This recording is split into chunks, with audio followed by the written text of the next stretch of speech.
व्यासपीठ एसकेपी झटका news YouTube channel सुरू करण्यात आला आहे। तरी सर्व प्रेक्षकांनी चॅनलला लाईक करा, सबस्क्राइब करा व नोटिफिकेशन मिळवण्याकरता बेल आयकॉन प्रेस करा।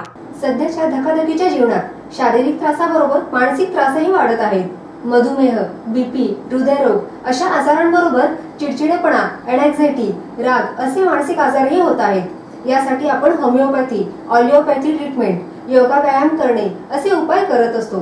काही अंशी यातून बरेही वाटते, पण 100% आजार बरा होत नाही। यासाठी आध्यात्मिक उपायही केले जातात। देवाचे नामस्मरण करणे, जप करणे यातूनही शारीरिक आजाराबरोबर मानसिक आजारापासूनही सुटका होते। त्यामध्ये ओमचे उच्चारण केल्याने गळ्यात कंपन होते आणि थायरॉइडचा त्रास दूर होतो। तसेच ओमच्या जपाने जीव घाबरणे दूर होते।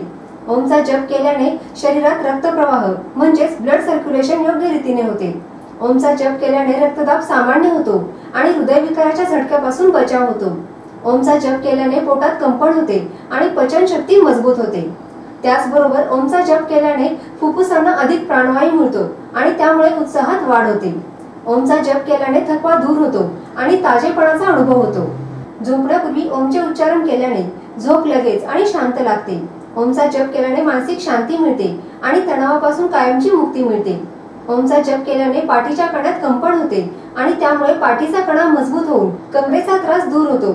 तसेच ओमचा उच्चार केल्याने मेंदूत कंपन होते आणि त्यामुळे एकाग्रता वाढते आणि स्मरणशक्ती वाढते।